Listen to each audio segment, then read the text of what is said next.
The china plates gleamed under flickering lamplight like polished bone, each one holding a Christmas feast that would become the final meal for an entire family.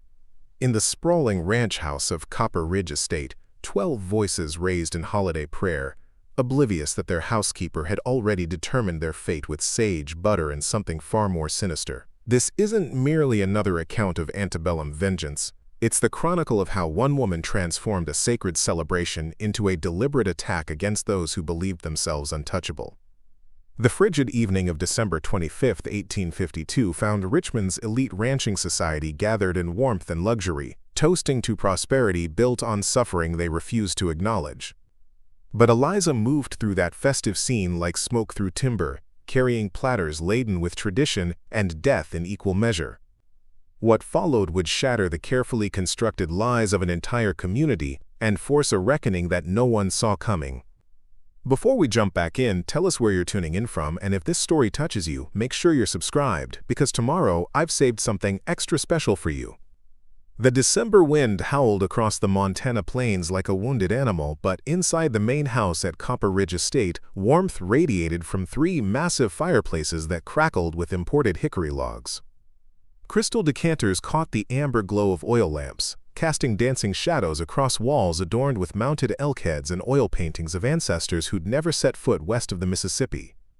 12 seats surrounded the extended dining table, each place setting arranged with silverware that had traveled 3,000 miles by wagon train, polished to mirror brightness by hands that would never be invited to sit at such a table.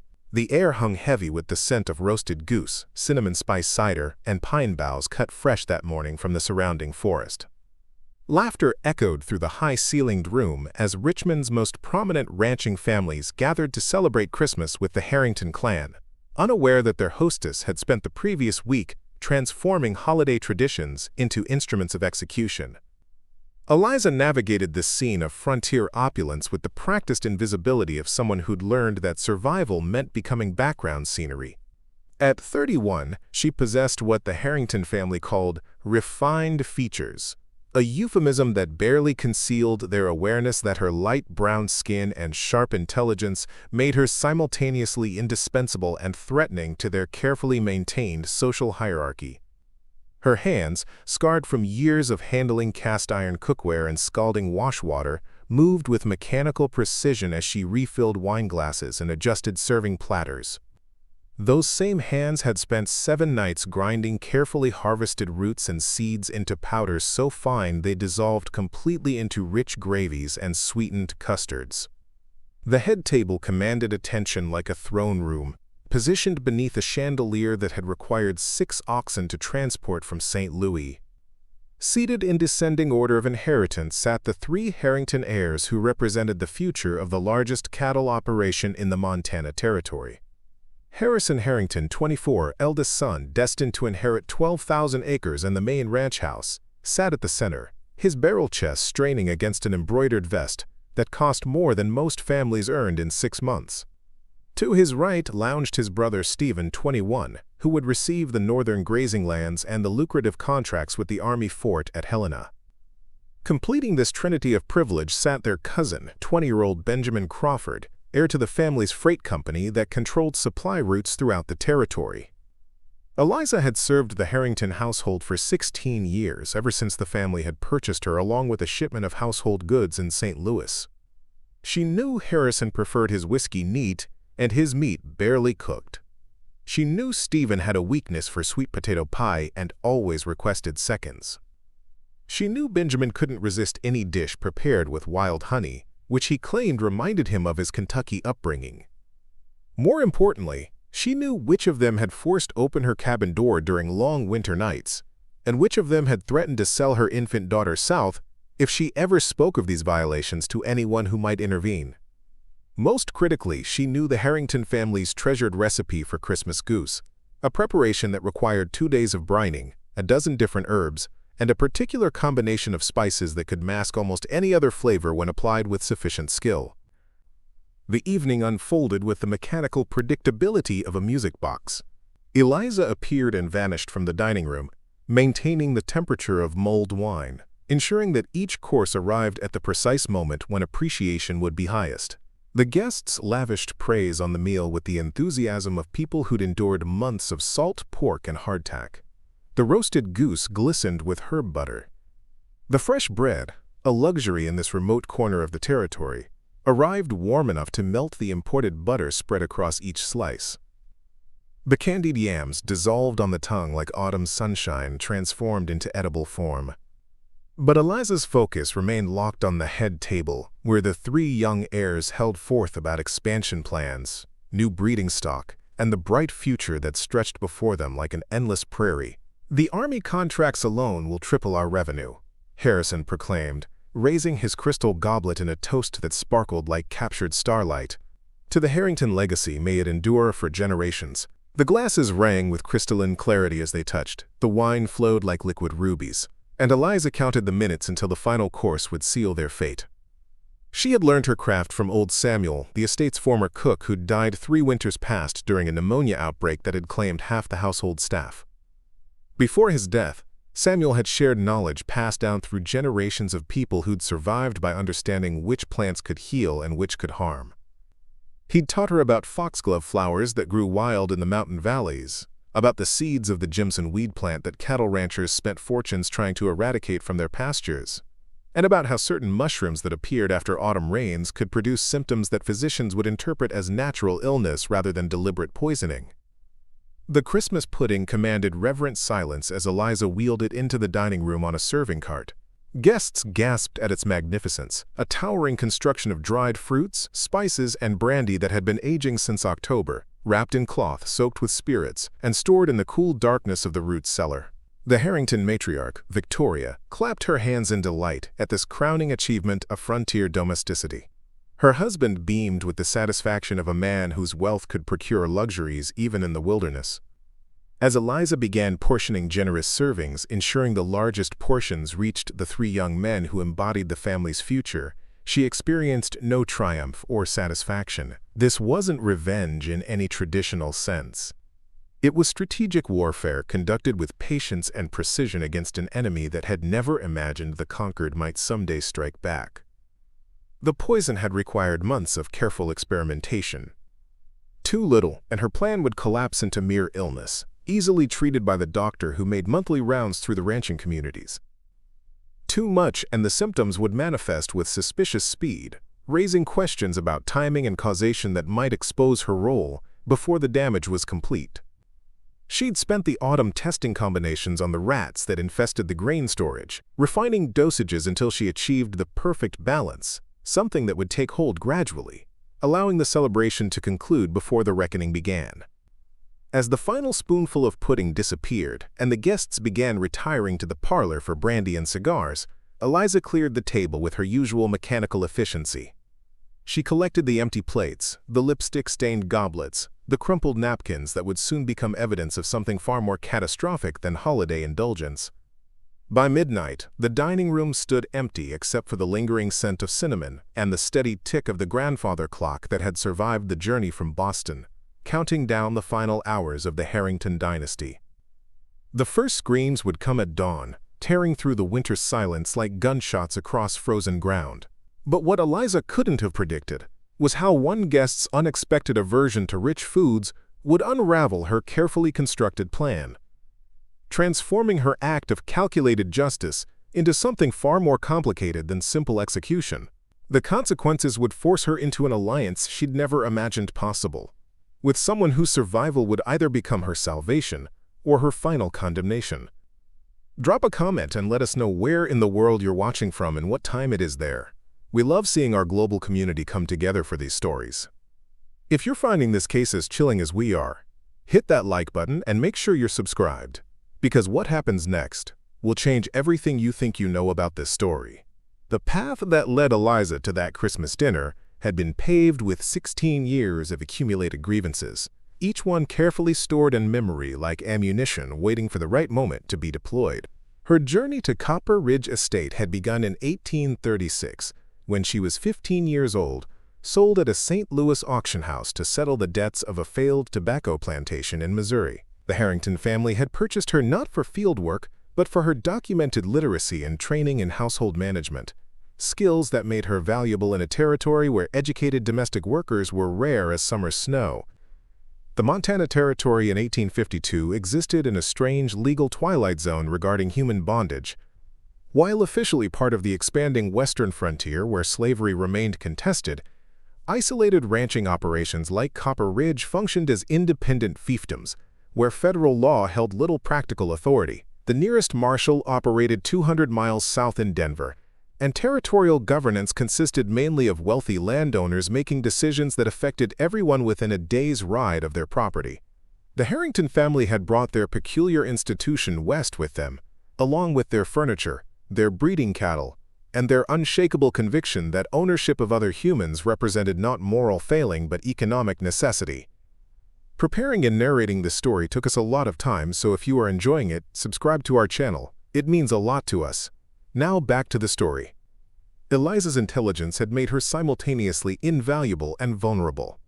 Victoria Harrington had recognized her capabilities early, training her in complex household management that included inventory control, menu planning, and coordination of the seasonal labor required to maintain a frontier estate.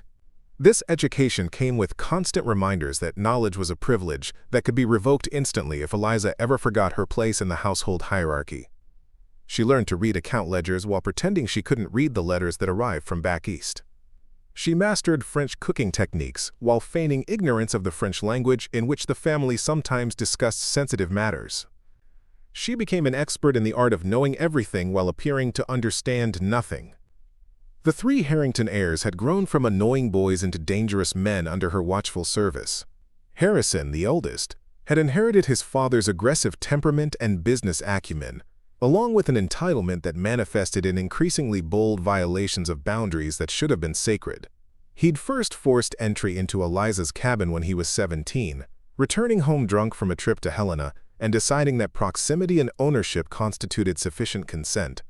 The pattern had continued for 7 years, each incident leaving her with fewer illusions about the protection that Victoria Harrington's fondness for her capable housekeeper might provide. Stephen, the middle heir, had developed different but equally destructive habits. Where Harrison took what he wanted through physical intimidation, Stephen employed manipulation and threats. He discovered that Eliza had a 6-year-old daughter named Sarah who lived in the slave quarters behind the main house, and he'd made clear that the girl's safety depended entirely on Eliza's continued cooperation with whatever demands he chose to make. The leverage was devastating in its simplicity. Resist and watch your daughter sold to a mining camp where survival rates for young workers rarely exceeded 2 years. Comply and maintain the fragile illusion of security. Benjamin Crawford presented the most complex case. As a cousin rather than direct heir, he'd initially positioned himself as sympathetic to Eliza's situation, offering small kindnesses that seemed genuine compared to his cousin's overt cruelty. But this facade had crumbled one October evening when he'd cornered her in the root cellar, his whiskey breath hot against her face as he explained that his kindness had been an investment for which he now expected returns. The betrayal had cut deeper than his cousin's straightforward violence, because it had destroyed her last hope that anyone in the family possessed genuine decency beneath their practiced civility.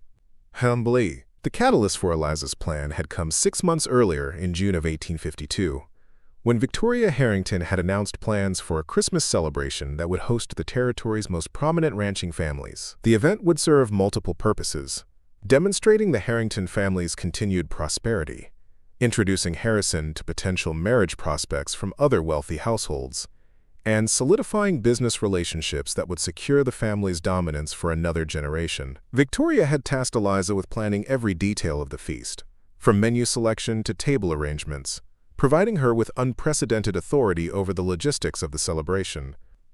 The opportunity had crystallized with perfect clarity in Eliza's mind during that initial planning conversation.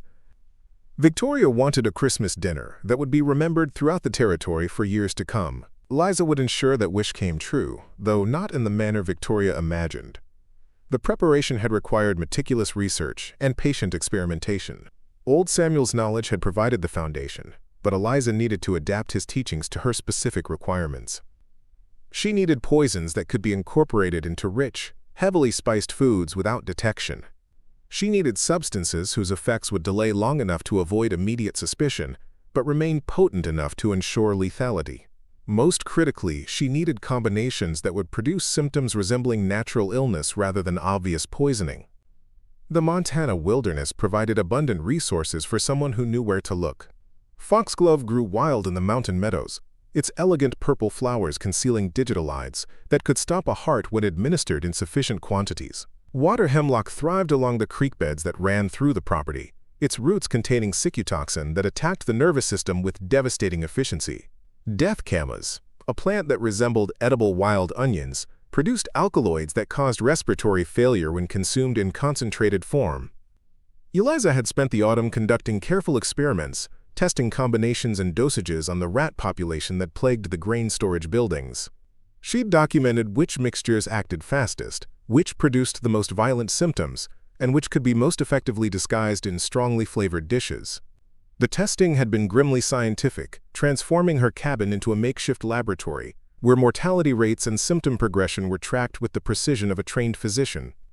The final formula had emerged through trial and error, a combination of foxglove extract and water hemlock root, processed into fine powder and mixed with rendered animal fat to create a paste that could be incorporated into cooking without leaving visible residue. The dosage required careful calculation based on body weight and constitution, but Eliza had observed the Harrington heirs closely enough to estimate appropriate quantities.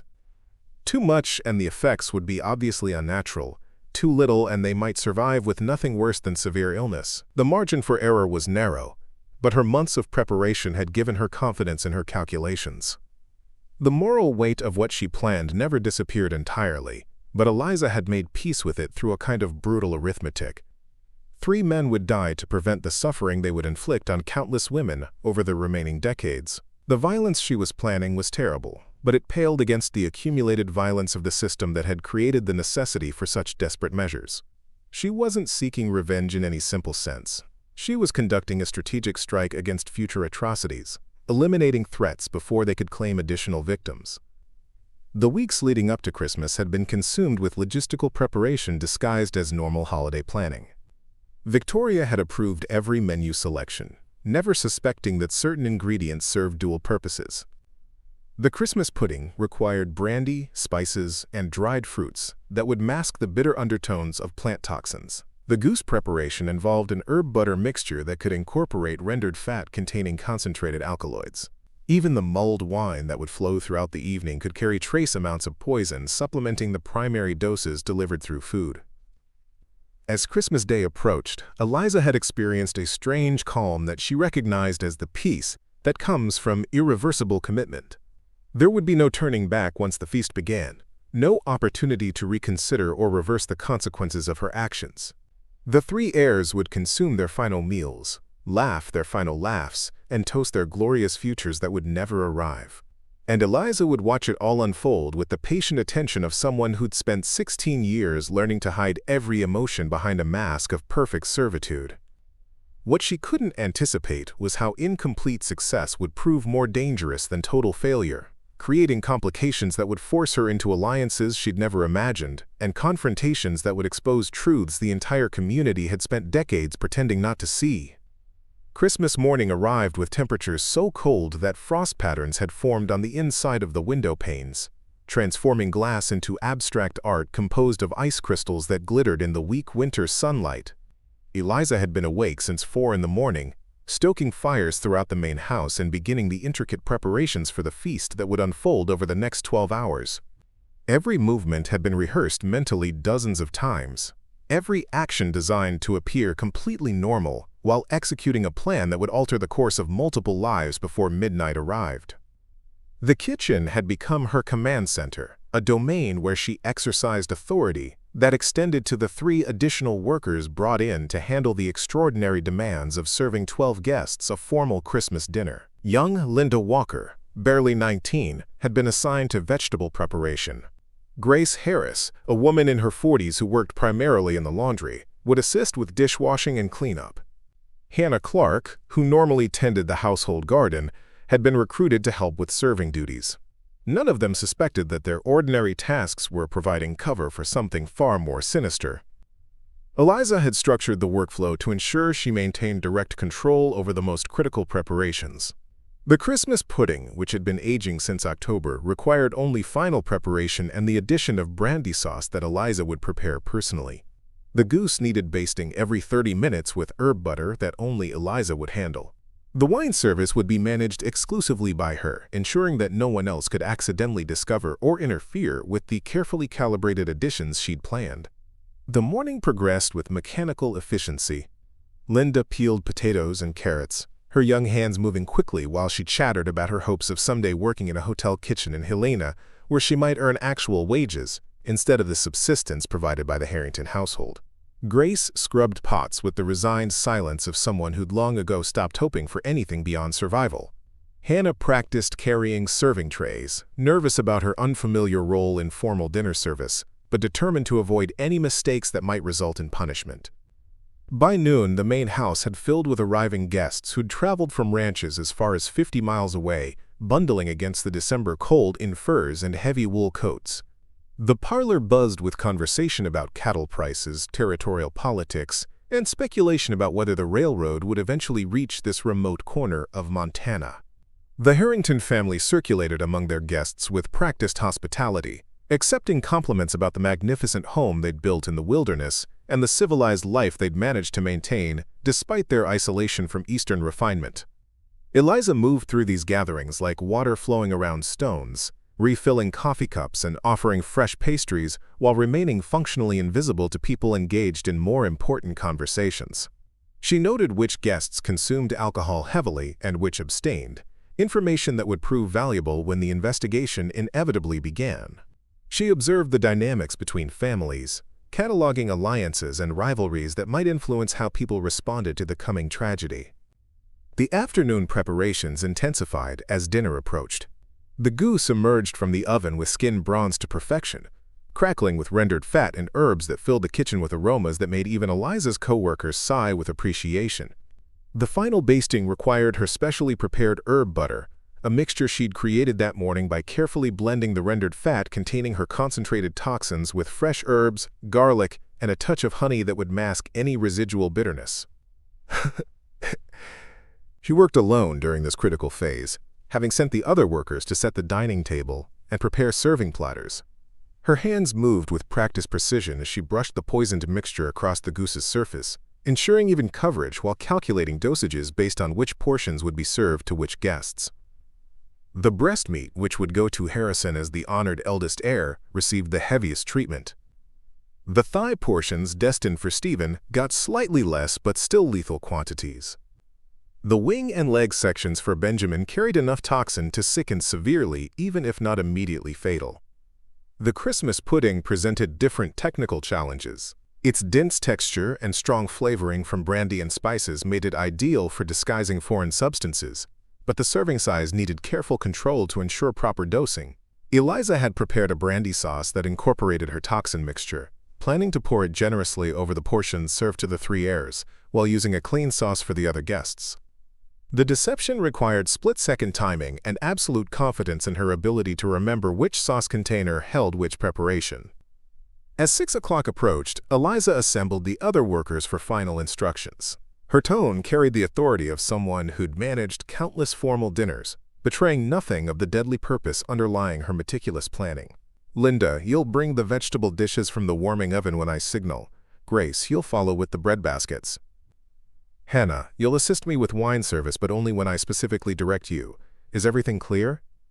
The 3 women nodded their understanding, too focused on their assigned tasks to notice anything unusual in Eliza's demeanor. They saw only what they expected to see, a skilled household manager ensuring that everything proceeded flawlessly for an important family celebration. The dinner began at precisely 6:30, announced by the ringing of a silver bell that Victoria Harrington had brought from Boston. The guests processed into the dining room with the formality of people who still observed Eastern social protocols despite living in log structures heated by wood stoves. The seating arrangement had been choreographed carefully, with the 3 Harrington heirs occupying positions of honor at the center of the table, flanked by potential business partners and marriage prospects whose presence represented strategic investments in the family's future. Eliza initiated the service with the precision of a military operation. The first course consisted of oyster soup that had been prepared from preserved shellfish, transported at tremendous expense from San Francisco. The guests praised its delicacy while Eliza and Hannah refilled wine glasses, ensuring that the expensive French vintage flowed freely enough to dull any palates that might otherwise detect subtle anomalies in later courses. The main course arrived with theatrical flourish. Eliza wheeled the golden brown goose into the dining room on a serving cart, prompting spontaneous applause from guests who recognized the achievement of producing such a feast in frontier conditions. Harrison Harrington raised his glass in a toast to his mother's household management skills, never suspecting that the woman who'd actually prepared the magnificent bird was simultaneously orchestrating his death. The carving and serving process gave Eliza complete control over portion distribution. She carved thick slices of breast meat for Harrison, piling his plate high with the heavily treated portions, while adding roasted vegetables and fresh bread that carried no contamination. Stephen received generous servings of thigh meat, dark and rich with the flavors he preferred. Benjamin's plate filled with wing sections and leg meat, smaller portions but more than adequate for her purposes. The other guests received carefully selected portions from areas of the bird that had received minimal or no treatment with the poison butter. Eliza had calculated that some trace exposure might occur through shared serving utensils, but the quantities would be insufficient to cause more than mild digestive discomfort that could be attributed to rich food and excessive wine consumption. The dinner conversation flowed with the wine, growing louder and more animated as the meal progressed. Harrison held forth about expansion plans that would add another 5,000 acres to the family holdings. Stephen described negotiations with Army procurement officers that would guarantee lucrative beef contracts for years to come. Benjamin speculated about freight routes that would connect Montana ranches to markets in Denver and Salt Lake City, generating fortunes for families positioned to control transportation infrastructure. Eliza listened to these grand plans while refilling wine glasses and removing empty plates, maintaining her expression of attentive servitude while internally noting that none of these futures would ever materialize. The men were already consuming the agents of their destruction, their bodies beginning the process of absorbing toxins that would soon overwhelm their systems beyond any possibility of medical intervention. The final course approached as the grandfather clock struck 9. Eliza retreated to the kitchen to prepare the Christmas pudding, the culminating achievement of the feast, and the final delivery system for ensuring that her carefully calculated dosages reached lethal levels. She worked alone, having dismissed the other workers to begin cleaning the kitchen, while she handled this prestigious responsibility personally. The pudding emerged from its cloth wrapping, dark and dense with dried fruits that had absorbed months of brandy. Eliza portioned it onto fine china plates, preparing 3 special servings that would receive generous helpings of her specially prepared sauce. The other guests would receive smaller portions with clean sauce, enough to participate in the traditional dessert without exposure to dangerous contamination. As she arranged the plates on serving trays, Eliza experienced a moment of absolute clarity about what she was doing and why. This wasn't madness or blind rage. It was calculated justice delivered by someone who'd exhausted every other option for protecting herself and others from predators who would never face consequences through any legitimate channels. The system that was supposed to provide protection had instead enabled abuse, making extra-legal action not just justified but necessary. She lifted the serving tray and walked toward the dining room where laughter and conversation created a soundtrack of oblivious celebration. The 3 heirs sat at the center of attention, flushed with wine and good food, anticipating dessert and the continuation of their privileged existences. None of them recognized the woman carrying their final course as anything more than a useful servant whose thoughts and feelings existed beyond the boundaries of their concern. But what Eliza couldn't have known as she served those final portions was that Benjamin Crawford had developed a severe aversion to rich desserts after a childhood illness, a dietary restriction that would lead him to consume only a few token bites before pushing his plate away in favor of more wine. His survival would transform her carefully planned execution into something far more complicated, creating an unexpected witness whose partial immunity to the poison would either doom her completely or provide a salvation she'd never imagined possible. The coyotes never howled that morning. They remained silent in the scrubland surrounding Copper Ridge Estate, as if even the wild animals sensed that something fundamental had shifted in the natural order of things. By 5 in the morning, the first convulsions began, and within an hour the screams echoing from the guest quarters would wake every soul within 5 miles of the ranch house. What Eliza hadn't fully anticipated was how rapidly the human body could signal the difference between celebration and catastrophe. The toxins she'd carefully administered were working exactly as planned, but the speed and violence of the symptoms exceeded even her calculated expectations. Harrison Harrington was the first to fall ill. The eldest heir had retired to his second-floor bedroom shortly after midnight, his stomach already churning from what he'd initially attributed to excessive wine consumption. When the violent cramping began at dawn, doubling him over with pain that felt like heated iron rods twisting through his abdomen, his first instinct was to blame the oyster soup, rather than any deliberate poisoning. This miscalculation would cost him precious hours during which medical intervention might have made a difference. Eliza moved through the main house with her usual invisible efficiency, carrying water pitchers and clean linens while chaos erupted around her. She maintained the perfect expression of concerned servitude, her face a carefully constructed mask of worry that matched the genuine terror displayed by Linda, Grace, and Hannah, who feared for their positions and possibly their lives should their masters die under circumstances that might implicate the household staff.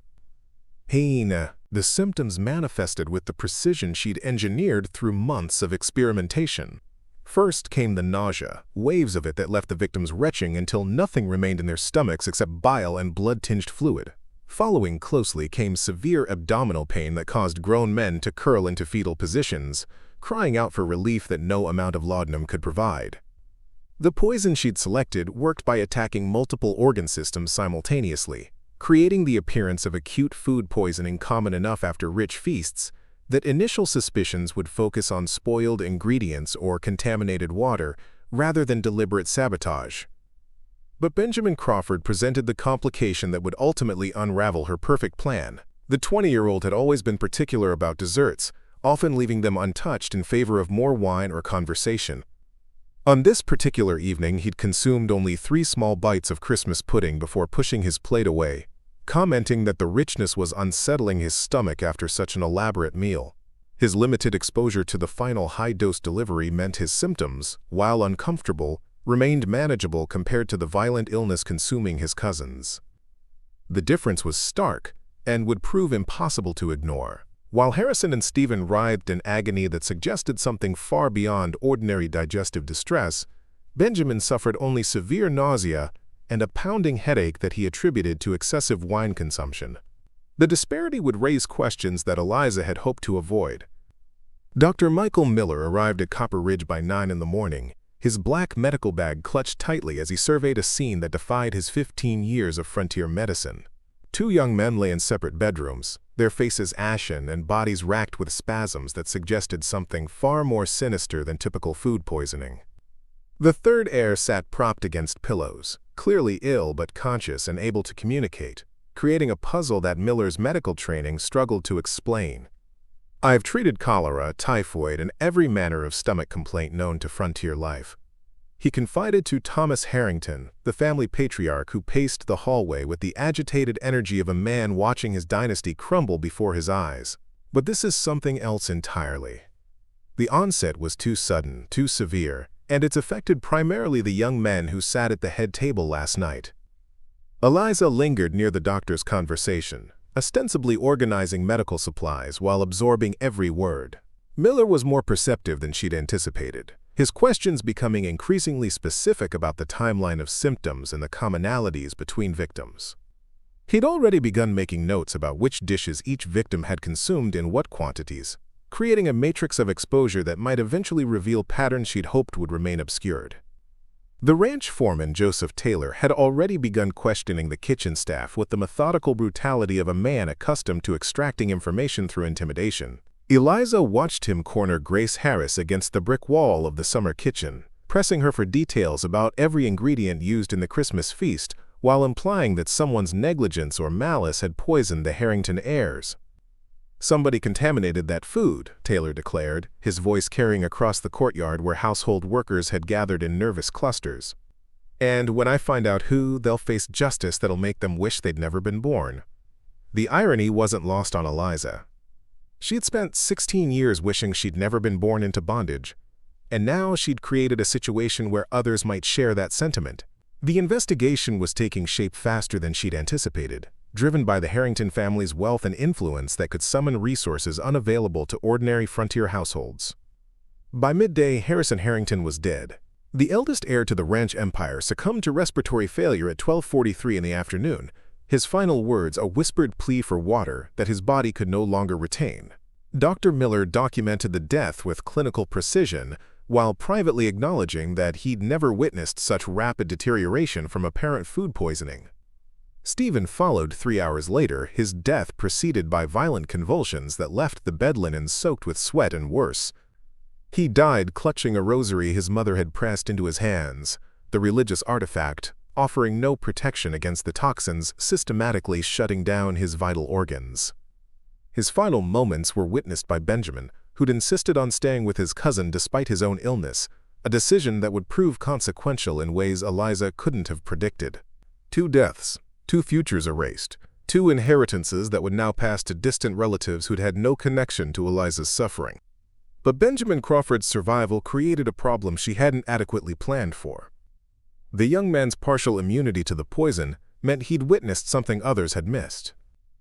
He'd been conscious enough during the worst of the crisis to observe the household's response, to note which servants seemed genuinely surprised by the tragedy and which ones appeared merely concerned about consequences. As dusk settled over Copper Ridge Estate, Eliza found herself facing an investigation that was growing more sophisticated by the hour. Dr. Miller had sent tissue samples to a colleague in Denver who specialized in the emerging field of toxicology, a discipline that was becoming increasingly precise in its ability to identify specific poisons. The medical establishment was bringing scientific methodology to bear on a mystery that Eliza had hoped would be attributed to tragic accident. The net was beginning to tighten around the kitchen staff, and Eliza knew that Joseph Taylor's interrogation methods would eventually break someone's resolve. Grace Harris was resilient, but Linda Walker and Hannah Clark might crumble under sustained pressure, especially if they believed their lives depended on providing answers that satisfied the investigators' need for explanations. Standing in the servants' quarters that evening, surrounded by whispered prayers and fearful speculation, Eliza faced a choice that would determine not just her own fate but the future of every worker who'd had access to the Christmas feast. The question wasn't whether she'd be caught. It was how many innocent people would suffer before the truth emerged, and whether any outcome could justify the violence she'd unleashed. What she couldn't have known was that Benjamin Crawford's survival would lead to an alliance that no one, not even Eliza herself, could have predicted.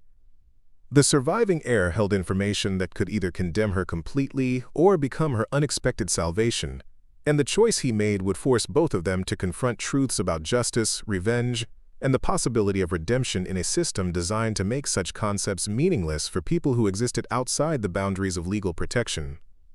The investigation was entering a new phase, one that would test whether truth could survive in an environment where power determined which facts mattered and which could be conveniently ignored. Blood stained the wooden floor of Benjamin Crawford's room, but not from poison. The crimson drops had fallen from his split lip, bitten through during the worst of his nausea when he'd clenched his jaw against waves of sickness that had threatened to overwhelm him.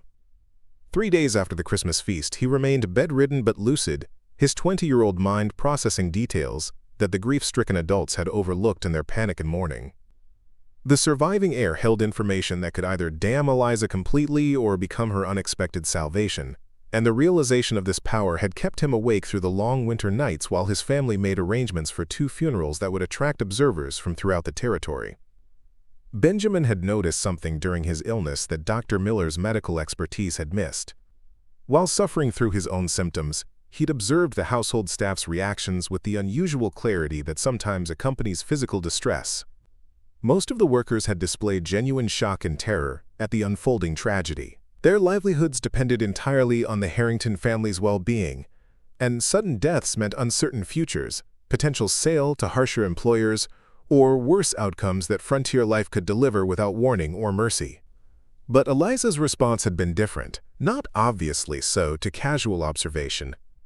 But Benjamin possessed the particular intelligence that comes from being the youngest in a powerful family. He'd learned early to read people's true intentions beneath their performed emotions, a skill that had served him well in business negotiations and social situations that required navigating complex interpersonal dynamics. Eliza's concern had been too measured, too controlled, lacking the raw panic that had consumed Linda, Grace, and Hannah. She'd moved through the crisis with the efficiency of someone executing a prepared plan rather than responding to unexpected catastrophe. The difference was subtle but unmistakable to someone watching for exactly that kind of discrepancy. The revelation came during Eliza's 5th visit to his sick room, when she brought him willow bark tea that was helping manage his lingering headaches. As she adjusted his pillows with practiced efficiency, Benjamin spoke quietly, his voice still rough from days of retching. "You knew they would die." Eliza's hand stilled for just a moment, a pause so brief that anyone else might have missed it. But Benjamin had been watching for exactly that kind of tell, the involuntary response that would confirm suspicions he'd been developing over 72 hours of isolated contemplation. "I don't understand, Master Benjamin," she replied, resuming her ministrations with the same mechanical efficiency. "We're all praying for your recovery and mourning your cousin's passing." "My recovery, yes, but you weren't surprised by their deaths. Everyone else was shocked, devastated.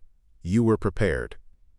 The accusation hung in the air like smoke from a dying fire, creating a moment of truth that would determine both their fates. Eliza could have denied it, could have played the role of the confused and grieving servant who couldn't possibly comprehend such a terrible suggestion. Instead, she made a decision that would alter the trajectory of both their lives. She set down the teacup and looked directly into his eyes, a violation of every social protocol that governed interactions between enslaved people and their masters, but a gesture that spoke more clearly than words about the conversation they were actually having. "Why aren't you calling for the foreman?" she asked, the question that changed everything. Benjamin had spent the previous 3 days contemplating that very question while listening to his family make arrangements for funerals and discuss how to manage the ranch's future without the 2 heirs everyone had assumed would inherit leadership. By all rights, he should have summoned Joseph Taylor immediately, should have pointed his finger at the woman who'd murdered his cousins, and set in motion an investigation that would likely result in her execution. But doing so would trigger a cascade of violence that would destroy not just Eliza, but potentially every worker who'd had contact with the Christmas feast. More troubling still, Benjamin found himself struggling with an emotion he'd never expected to feel towards someone his family owned. Understanding. He knew what his cousins had done in the servants' quarters after dark. He'd heard Harrison boasting about his conquests, with the casual pride of someone describing successful horse trades. He'd seen Stephen returning from the cabins with satisfaction and shame competing for dominance in his expression. As the youngest heir, Benjamin had been deemed too innocent for such explicit conversations, but he'd understood enough to feel growing disgust with his family's casual cruelty. "Because," he said finally, his voice barely above a whisper, "I think I know why you did it." The admission created a dangerous intimacy between them, transforming their relationship from master and servant into something far more complex. Eliza could see the moral conflict playing out across his face. He was young enough to still possess a conscience uncalloused by years of rationalization, yet old enough to understand the implications of his family's behavior and his own complicity through silence. She decided to take a calculated risk, speaking truths that could either forge an alliance or provide him with ammunition for her destruction. "Master Harrison visited my cabin 11 times over 7 years, she said quietly, her voice steady despite the trembling in her hands. "Master Stephen, 6 times. They never asked permission. They never showed mercy when I begged them to stop. They threatened to sell my daughter south if I ever spoke of it to anyone who might intervene."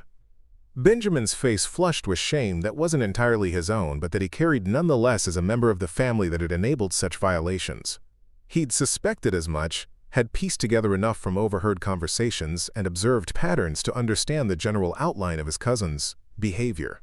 But hearing it confirmed with such directness created a weight in his chest that felt heavier than his physical illness.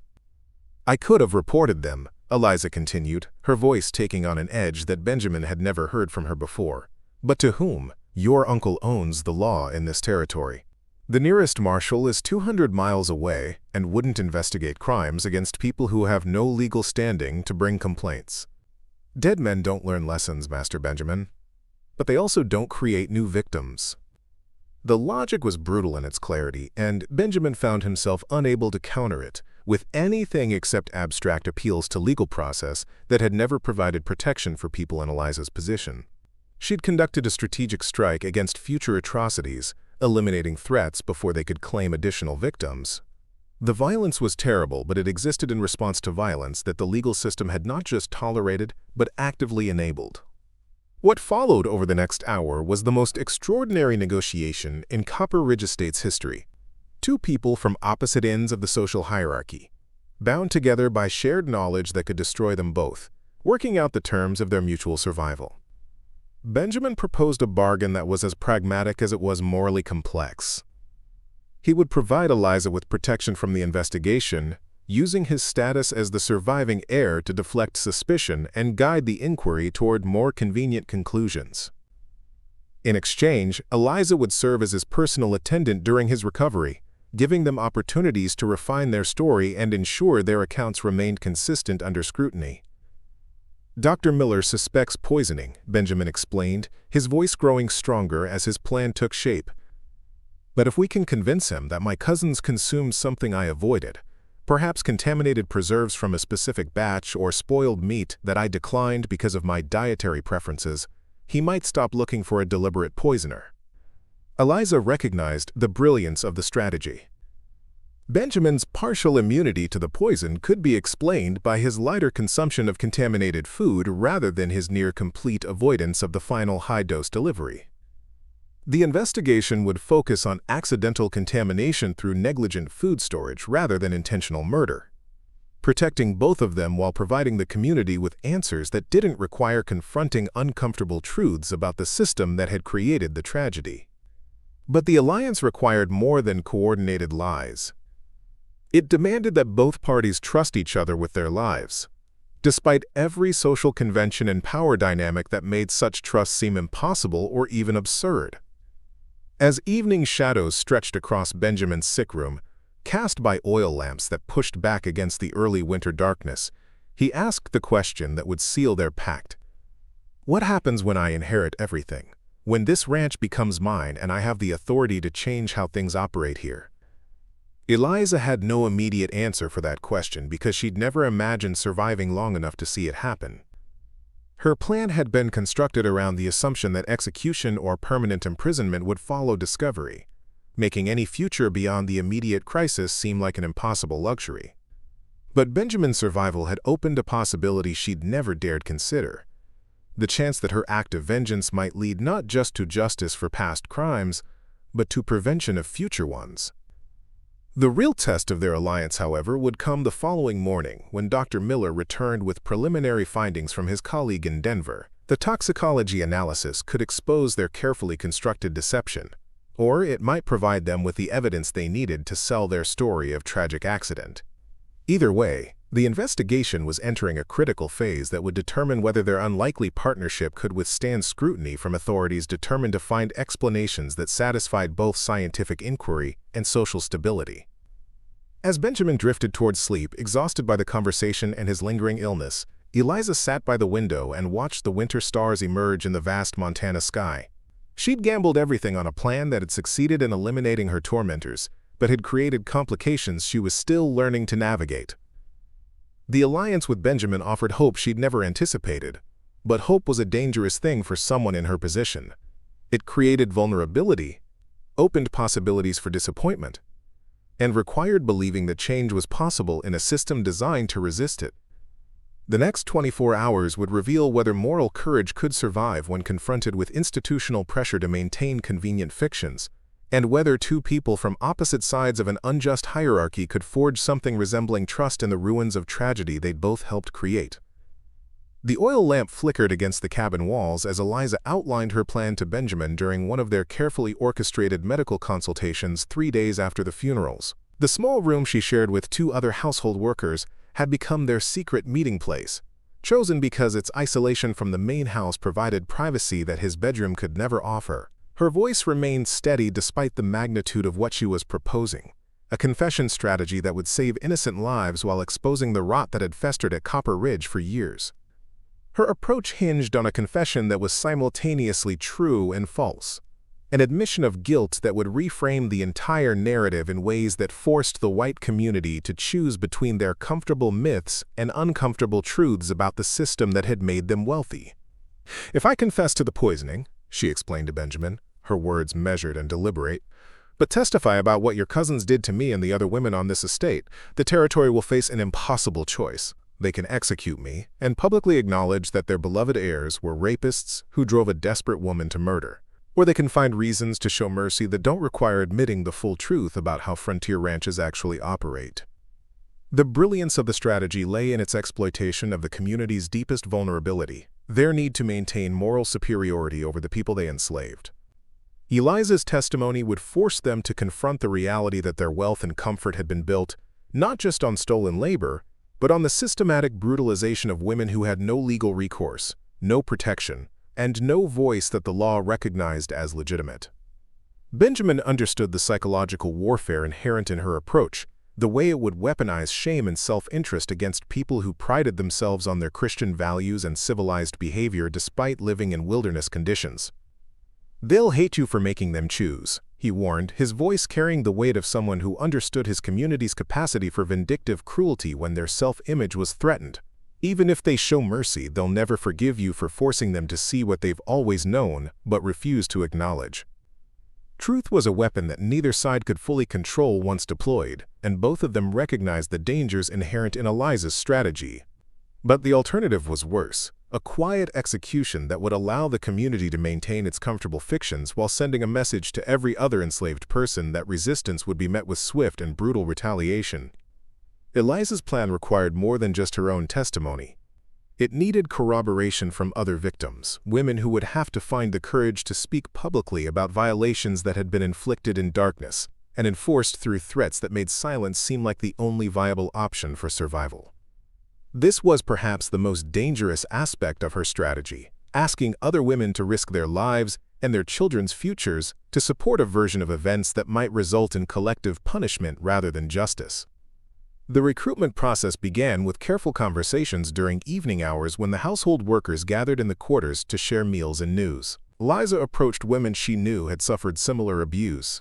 Each conversation a delicate negotiation of shared trauma and calculated risk.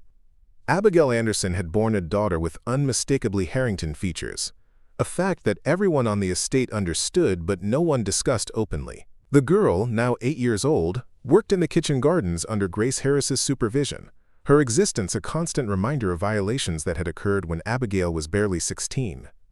Evelyn Thomas had been transferred to Copper Ridge from another ranch specifically because the previous owner's son had become too attached to her, a euphemism that barely concealed the reality that his obsession had threatened to disrupt a planned marriage to a woman from a prominent Helena family.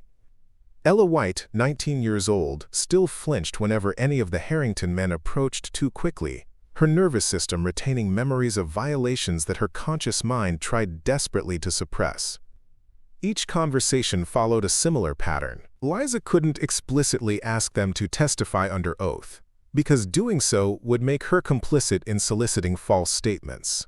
Instead, she helped them understand that their truthful accounts of systematic abuse would provide context for her desperate actions, transforming her from a murderer motivated by personal vendetta into someone driven to extremes by circumstances that the law had failed to address. "They're gonna kill you anyway," Abigail pointed out during one of these whispered conferences, her voice carrying the resigned pragmatism of someone who'd survived by maintaining realistic expectations about how power operated in their world. "Why drag the rest of us down with your fate?" It was a fair question, one that revealed the fundamental tension between individual survival and collective action. But Eliza had learned something during her alliance with Benjamin, something that had crystallized during their late-night strategy sessions. Sometimes individual survival required collective action, even when the odds of success seemed impossibly remote. "Because if we all stay silent," Eliza replied, her voice steady with conviction that surprised even herself, "nothing changes. The next generation of Harrington men will do the same things to the next generation of women. But if we speak the truth even once, even if it costs us everything, maybe the girls coming after us won't have to live in the same fear." The moral argument was compelling in its simplicity, but it wasn't sufficient to overcome the practical reality of their situation. These women had children to protect, futures to preserve however tenuous, lives that extended beyond the immediate crisis of the murder investigation. Empty idealism wouldn't feed hungry mouths or protect vulnerable dependents from retaliation.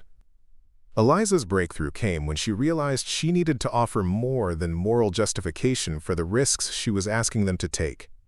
She needed to provide concrete benefits that would improve their circumstances regardless of how the confession strategy ultimately played out. This was where Benjamin's cooperation became essential, and where their alliance moved from theoretical agreement to practical implementation.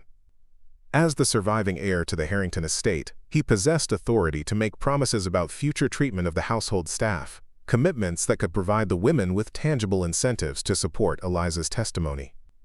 During their planning sessions, Eliza and Benjamin worked out a series of pledges that would fundamentally alter how Copper Ridge operated. Benjamin would commit to ending the practice of masters visiting the servants' quarters for sexual purposes, establishing it as a dismissible offense for any family member or guest who violated the new policy. He would create protocols for reporting abuse and ensure that accusations would be investigated rather than ignored or punished. Most importantly, he would begin the process of gradually manumitting long-serving household staff, starting with the women who had suffered most under his family's rule. These weren't empty promises designed to secure temporary cooperation.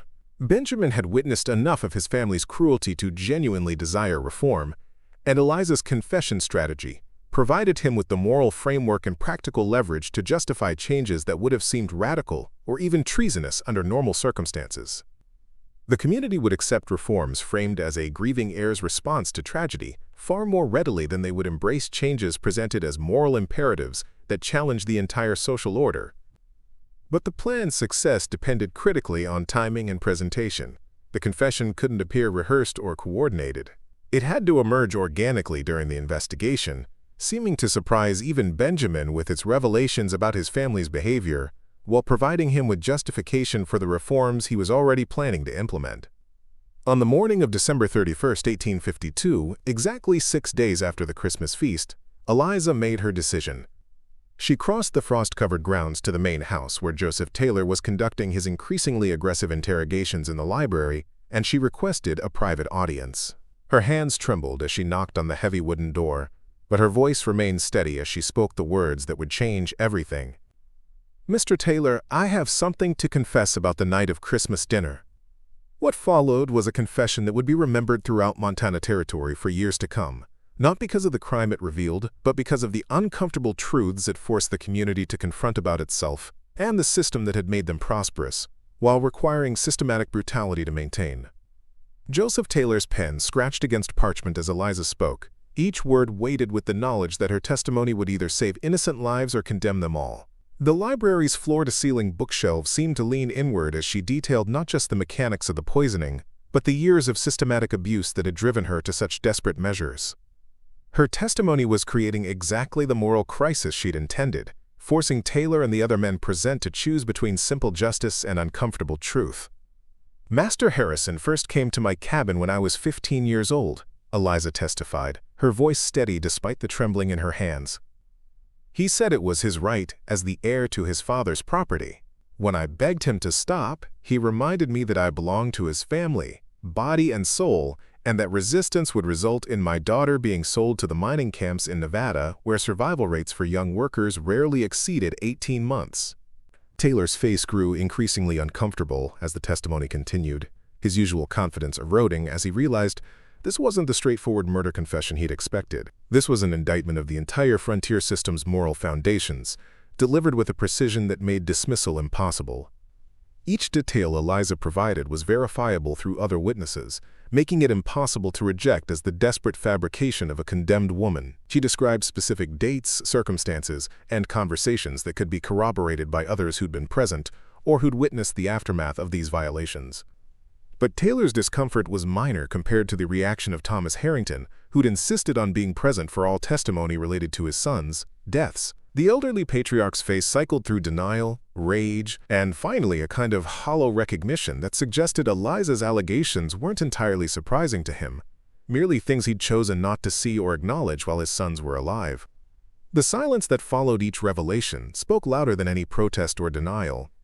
The men in that room knew the truth of what she was describing, because they'd all participated in or witnessed similar patterns at their own ranches or those of their neighbors. Dr. Miller, still present to provide medical context for the poisoning investigation, found himself documenting testimony that extended far beyond toxicology. His clinical notes from that morning session would later prove invaluable to historians examining the full scope of systematic abuse on frontier estates, providing rare first-hand documentation of practices that most people preferred to pretend didn't exist. Eliza's strategy was working exactly as planned, but success brought its own dangers. By forcing the white community to confront their complicity in ongoing atrocities, she was creating enemies who would seek revenge regardless of any legal outcomes. The question wasn't whether she'd face consequences, but whether those consequences would extend to the other women who'd found courage to speak. The first sign of backlash came that afternoon when Joseph Taylor gathered male workers for what he called a reminder about proper conduct and discretion. The message was transparent. Eliza's testimony had threatened the established order, and anyone who showed support for her confession would face brutal retaliation that might not be officially sanctioned, but would certainly be tolerated. But Eliza had underestimated the courage that truth-telling could inspire in others who'd been silenced by fear and shame for years. Abigail Anderson was the first to step forward, corroborating Eliza's testimony with her own account of repeated assaults that had resulted in her daughter's birth. Her courage encouraged Evelyn Thomas to speak, then Ella White, then others whose voices had been suppressed by threats, and the knowledge that the law offered them no protection or recognition as legitimate complainants. Within 48 hours, Taylor found himself documenting a pattern of abuse that implicated not just the deceased Harrington heirs, but several other prominent ranching families whose sons had treated the frontier's lack of legal oversight as permission to engage in behavior that would have been scandalous even by the relaxed standards of Western society. The testimonies created a legal nightmare that no one knew how to resolve. Under territorial law, enslaved people couldn't testify against white citizens in criminal proceedings, yet the murder investigation required understanding Eliza's motives and the context that had driven her to such extreme actions. The contradictions in the legal system were creating procedural chaos that exposed fundamental injustices most people preferred to ignore. The improvised courtroom in the Copper Ridge main house had never hosted proceedings quite like these, where the accused murderer sat shackled beside testimony that indicted an entire social system rather than just individual criminals. The February cold made the crowded space uncomfortable despite 3 roaring fireplaces. But no one dared leave, as Eliza's fate was decided not just by law, but by politics that ran deeper than the frozen ground outside. The final verdict would satisfy no one and change nothing except for the 2 people who dared to speak truth in a system built on carefully maintained lies and selective blindness. Territorial Judge Matthew Moore presided over proceedings that had attracted observers from ranches as far as 200 miles away, drawn by newspaper accounts that had spread through frontier communities like wildfire. A slave woman's confession had implicated prominent families throughout Montana Territory in systematic sexual abuse, creating a scandal that threatened to expose hypocrisies that polite society had spent decades pretending didn't exist. Hamens an. The legal precedents were murky at best, and non-existent at worst. No territorial court had ever been asked to balance individual criminal responsibility against institutional complicity on such a scale, particularly when the victims of that institutional violence had no legal standing to bring formal complaints or testify in their own defense. Eliza's defense, such as it was, rested entirely on Benjamin's continued testimony about the abuse that had driven her to murder. Under territorial law, enslaved people had no right to legal representation, but Benjamin had used his influence and his status as the grieving heir to ensure that her voice would be heard during sentencing proceedings. He'd argued that understanding her motives was essential to determining appropriate punishment, a legal fiction that allowed the court to hear testimony it would otherwise have been obligated to exclude. The prosecution, led by territorial attorney Anthony White, faced an impossible task that grew more complicated with each passing day. He needed to secure Eliza's conviction for deliberate murder without allowing the proceedings to become a broader indictment of frontier society's moral foundations. Every question he asked risked eliciting testimony that would embarrass prominent families throughout the region, families whose political support and financial contributions were essential to his own career ambitions and to the territorial government's stability. Justice was becoming a luxury that no one could afford without accepting costs that extended far beyond this individual case. Benjamin's testimony proved to be the most devastating element of the entire proceeding. Speaking directly to Judge Moore, he renounced his inheritance of the Copper Ridge estate and announced his intention to manumit every enslaved person on the property, a decision that would cost him hundreds of thousands of dollars in assessed property value and make him a pariah among the ranching elite who'd once welcomed him as one of their own. "Your Honor," Benjamin declared, his voice carrying across the silent room with authority that commanded attention despite his youth, "I cannot in good conscience profit from a system that enabled the crimes Eliza was forced to avenge. If she hangs for murdering my cousins, then I should face equal punishment for the years I remained silent while they committed violations that any moral person would recognize as criminal, regardless of the victim's legal status." The statement created immediate uproar among the observers, some of whom had sons or nephews who'd engaged in similar behavior at their own ranches. Benjamin's testimony wasn't just defending Eliza. It was implicating an entire generation of frontier families in systematic abuse that they'd rationalized as the natural order of things, or dismissed as unfortunate excesses that occurred in isolated circumstances rather than as established patterns. Judge Moore's response revealed the fundamental hypocrisy of the entire proceeding and the impossible position in which the legal system found itself when forced to address injustices it had been designed to ignore. He acknowledged what he called regrettable excesses that had occurred at Copper Ridge Estate, while maintaining that such isolated incidents couldn't justify violent retaliation against white citizens, regardless of the provocations that might have preceded the violence. He was threading a legal needle that would punish Eliza while avoiding any systemic changes that might threaten the economic foundations of territorial society or require admitting that the law itself was complicit in enabling the abuses she'd sought to end through extra-legal means. Eliza's sentencing hearing lasted 5 days, during which testimony revealed abuse patterns that extended far beyond the Harrington family and implicated ranching operations throughout the Montana Territory. Other enslaved women found courage to speak, protected by the knowledge that Eliza had already confessed to the crime, and that their testimony couldn't make her legal situation worse than it already was.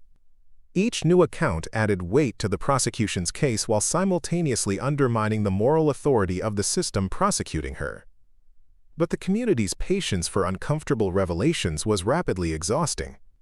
By the 4th day, the courtroom was filled with hostile murmurs and barely concealed threats directed at anyone who continued supporting Eliza's narrative, or who suggested that her actions might have been driven by circumstances that the law should have prevented but had instead enabled.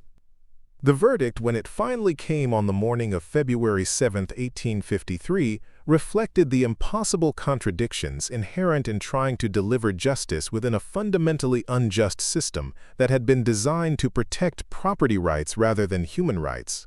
Judge Moore sentenced Eliza to death by hanging for the deliberate murder of Harrison and Stephen Harrington. But he immediately commuted the sentence to life imprisonment at the territorial facility in Helena, citing the extraordinary circumstances that had contributed to her desperate actions. The commutation was presented as mercy, a demonstration of the legal system's capacity for compassion, even when dealing with the most serious crimes. But Eliza understood it differently, with a clarity that came from years of navigating a system that had never been designed to protect people in her position. Death would have made her a martyr whose story might inspire future resistance, and whose name might be invoked by others seeking to challenge the established order. Life imprisonment would allow her to disappear into the system's administrative machinery, forgotten by everyone except those who'd witnessed her moment of truth-telling and who understood what her testimony had actually accomplished. Benjamin's response to the verdict was equally complex and demonstrated how thoroughly his alliance with Eliza had transformed his understanding of justice and complicity. He'd achieved his immediate goal of saving her life, preventing an execution that would have haunted him for decades. But the cost was substantial and permanent. His renunciation of slavery and his public testimony against his own family had made him unemployable in any capacity that required social respectability within frontier society. The ranching families who'd once courted his business partnerships now refused to acknowledge his presence at territorial meetings. The social connections that might have led to advantageous marriages had evaporated overnight. He'd traded his inheritance and his social standing for a moral clarity that provided no practical benefits in a society that valued property rights over human rights, and that punished truth-telling more severely than it punished the abuses that truth-telling exposed. The aftermath of Eliza's trial created ripple effects throughout Montana Territory that would persist for years and that would fundamentally alter how some ranching operations managed their household staff, though not always in ways that represented genuine moral progress. Families who'd been implicated in the testimony quietly transferred potentially problematic workers to distant markets, eliminating witnesses to historical abuses while maintaining plausible deniability about their motivations. Others instituted new policies that provided marginally better treatment for enslaved household workers, not out of moral awakening but to prevent future incidents that might attract unwanted scrutiny from territorial authorities or Eastern newspapers that were increasingly critical of frontier lawlessness. A few ranchers, inspired by Benjamin's example or shamed by the testimony they'd heard, began manumitting long-serving workers and transitioning toward paid labor models that were becoming more common in territories that would eventually seek statehood. But these were exceptions rather than the rule. Individual responses to a systemic problem that the legal and political establishment had no interest in addressing comprehensively. Eliza herself was transported to the territorial prison in Helena in March of 1853, beginning a sentence that would last 41 years until her death in 1894 at the age of 73. She never spoke publicly about the murders again, understanding that silence was the price of survival in an environment where any statement could be used against her or against others who remained vulnerable to retaliation. But prison records suggest she became an informal leader among incarcerated women, teaching literacy to those who'd never had access to education and providing counsel to others who'd been imprisoned for resisting their oppression in various forms. Her influence extended beyond the prison walls through correspondence with abolitionists and reformers who recognized her story's value in exposing the realities of frontier slavery that Eastern audiences often romanticized or simply failed to understand.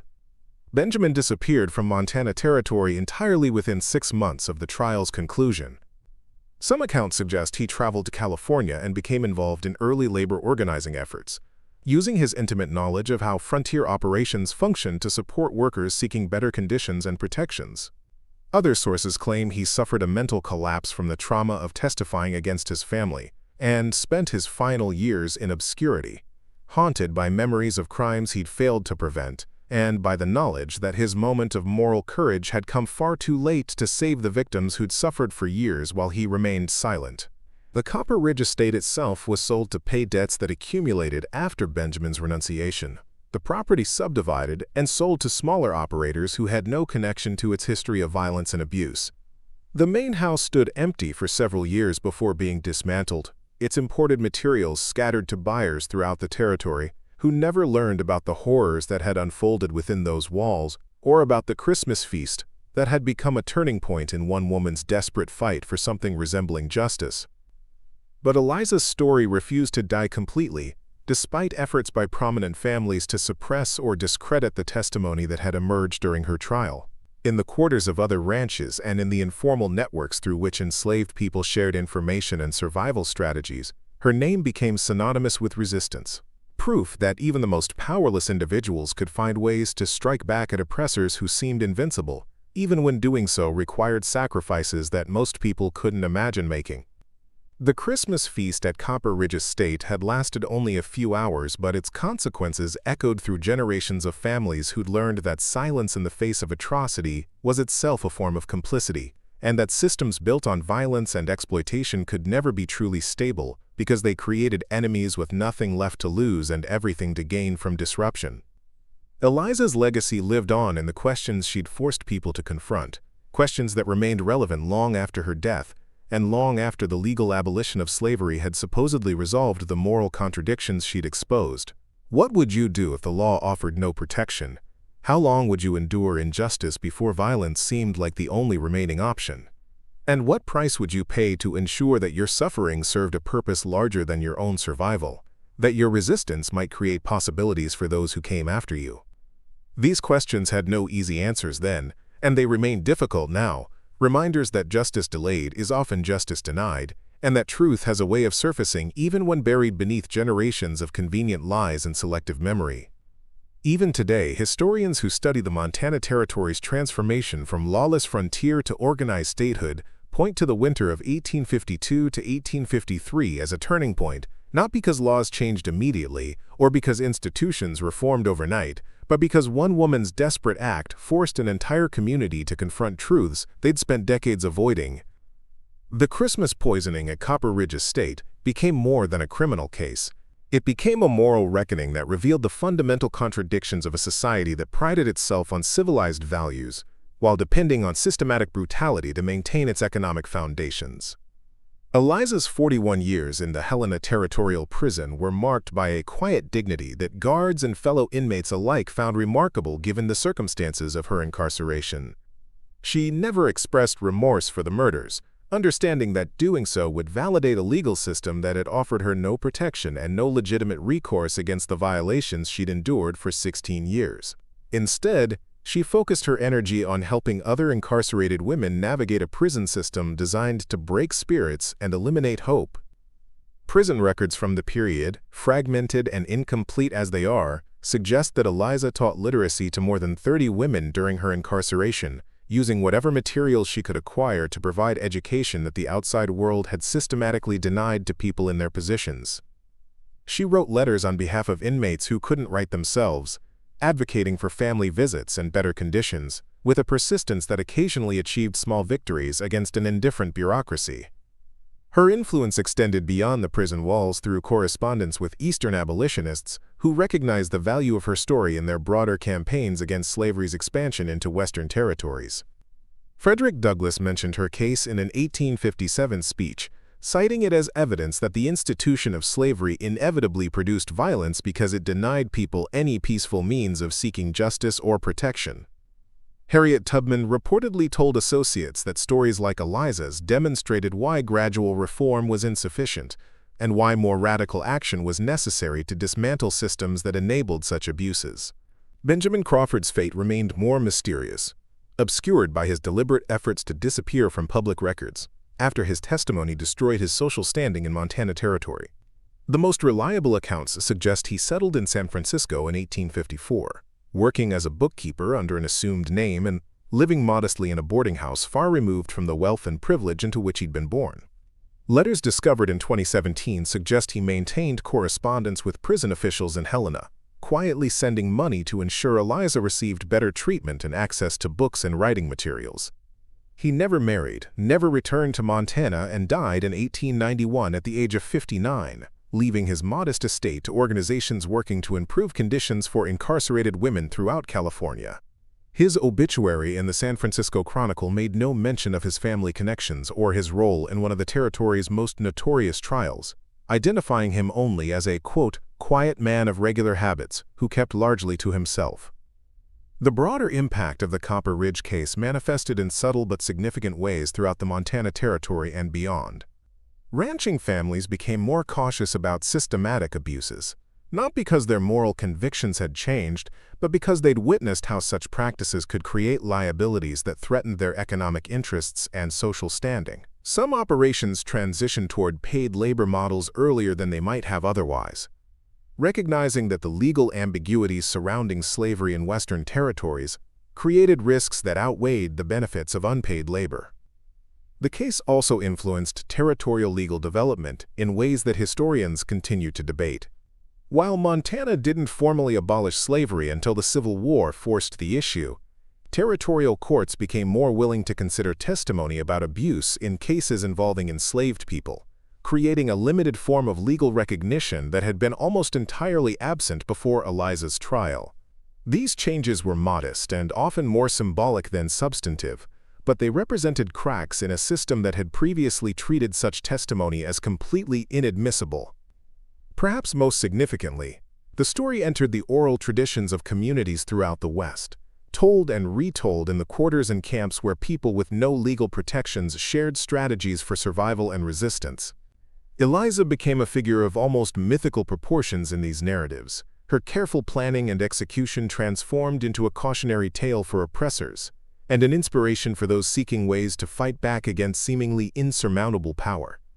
The physical remnants of Copper Ridge Estate have long since disappeared, the land repurposed for modern ranching operations and eventually suburban development, as Helena expanded in the 20th century. But in 2003, archaeological surveys conducted before a housing development uncovered the foundations of the original servants' quarters, along with artifacts that provided material evidence corroborating details from Eliza's trial testimony. The discovery prompted renewed historical interest in the case and led to a small memorial marker being placed near the site where the main house once stood. The marker's inscription is deliberately understated, acknowledging the complexity of the events without romanticizing violence or minimizing the moral ambiguities inherent in Eliza's actions. It reads simply, "Site of Copper Ridge Estate, 1847 to 1856. Here, in December 1852, events unfolded that forced a community to confront truths about justice, power, and the human costs of systems built on inequality." Eliza died in prison on March 15, 1894, 2 months after her 73rd birthday. Her death certificate listed the cause as pneumonia, common in the unheated cells where elderly inmates spent Montana's brutal winters.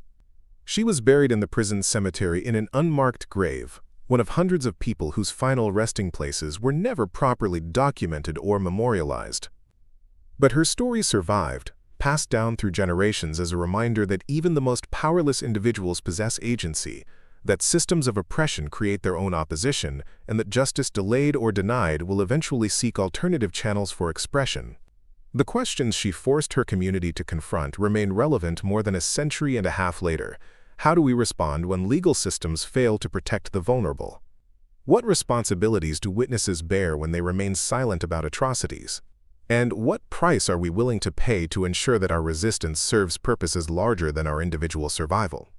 These questions have no easy answers, then or now, but they endure because Eliza had the courage to act when words and appeals to law had proven futile, creating a moment of terrible clarity that no amount of subsequent forgetting could entirely erase from collective memory.